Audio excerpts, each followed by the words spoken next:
What's up, everybody? It's Rahul, and today we're going to look at the regional that happened in Perth, Australia. There was only 96 players. However, the top 8 was a little bit weird.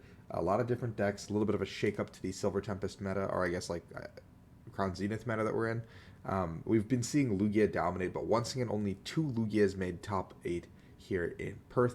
And for the first time in a long time, Lugia was not the champion coming out on top. I guess Lost Box was still king in Australia the last time, Lost Box won there was Azul Garcia Griego at Oceania Internationals. Congratulations to all of the players who played and earned their invites and did very well in Australia. I know they have a lack of events over there, so whatever happens, they were, very fortunate. The winner was Derek Dow with his Lost Box deck. We're going to take a look at it right now. Derek playing a Lost Box deck that featured around Zamazenta and Raikou. Raikou being one of the primary attackers, using your regular Lost Box stuff to kind of take out the Manaphy as early as possible. Try to get to the Sableye, try to Manaphy as quickly as possible with the Temple of Sinnoh, and then you can just pop things with Raikou pretty quickly. If people try to go into the Stoutland early, you have the Zamazenta to answer that with the Retalia, which is 100 plus 120 if your opponent took a prize last turn. You have 2 copies of Raihan, which are very useful to just power these guys up. And because you don't have any heavy energy, use attackers like Rayquaza, or like things that discard, I guess. Like, so no Rayquaza, no Kyogre. You don't really need Recycler, so you have 3 copies of Ordinary Rod, and Derek opting to play the copy of Temple of Sinnoh to deal with Wash Energy in Lugia if they do play that card. Overall, a very consistent build, it looks like. You're not playing with that clutter you would normally play with Rayquaza, so it's just very straightforward, very Raikou aggressive. However, this deck does need to get going very quickly because you want to get to Sableye as quickly as possible. And if you don't, this deck kind of falters. But a very cool list from Derek, and congratulations to him for winning. In second place, we had Joko playing Zacian V-Star, a card that not many of you probably know about because I didn't know about it till today. Now, Joko is playing basically just a Lost Box deck with Metal Energies and a Kyogre on the top end, but not playing any of the fun stuff that a lot of people are like Dragonite. There's a Zamazenta to clean up the big attackers like we've talked about. 1 Cramont, 1 Sableye, which is a little short on attackers there. But Joko is playing a copy of Zacian V-Star, which does say for Metal colors, 200 Break Edge, and it does Shred.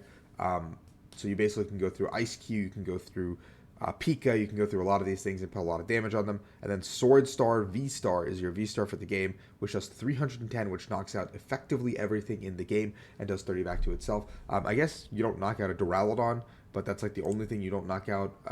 And you can just place damage counters in a way where you can do that over 2 turns. But I don't really know if this is good, but the Zacian is very interesting, and I kind of want to see some gameplay or anything to kind of understand the route we took to get here. But it's very cool to see some innovative decks in the finals, or innovative gameplay type of thing in the finals, especially with this format has been going on for so long. A lot of energies for this deck because obviously Zacian needs a lot and Kyogre needs a lot, and so does Zamazenta. These are 3 very energy hungry attackers, and Zacian V8 needs 3 metals, so you can't really power that up with just a Mirage Gate. You need attach Mirage Gate, because you can't get 2 metals out of your deck. So I guess you could attack with Zacian at some point, but I don't really think that's possible, given, in 1 turn, you'd have to be, attach Raihan Mirage Gate, I think is probably the best way to do it. But, yeah, this is Joko's Zacian V-Star deck. In third place, we had Jeremy Evans playing Lugia.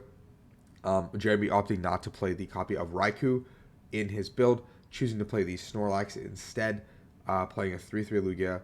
Opting for 1. No, this is still 16. Okay. Still 16 energy, but playing the V-Guard and the Hiding Dark, playing a full grip of Capture, the Irida plus Vacuum Belt combination to deal with things. 3 Research, 2 Marnie, 2 Boss, and a Serena. Playing a little bit lower supporter count, but having the full grip of Luminion. Basically, Lugia is just half the deck is search cards, half the deck is, or a fourth of the deck is search cards, a fourth of the deck is energy, and the fourth of the deck is the other stuff. So, that's Lugia. I mean, Lugia has not changed too much. In fourth, we have Jake Lazari playing Arc Duraludon. Arc Duraludon has been consistently placing in these tournaments, but not taking it home. I think Arc Duraludon has been a very solid, consistent deck in this format. And so if there's something you want to play and just kind of rely on the hands that are given to you, Arc Duraludon is your deck. Jake making it to top 4, losing to Lost Box.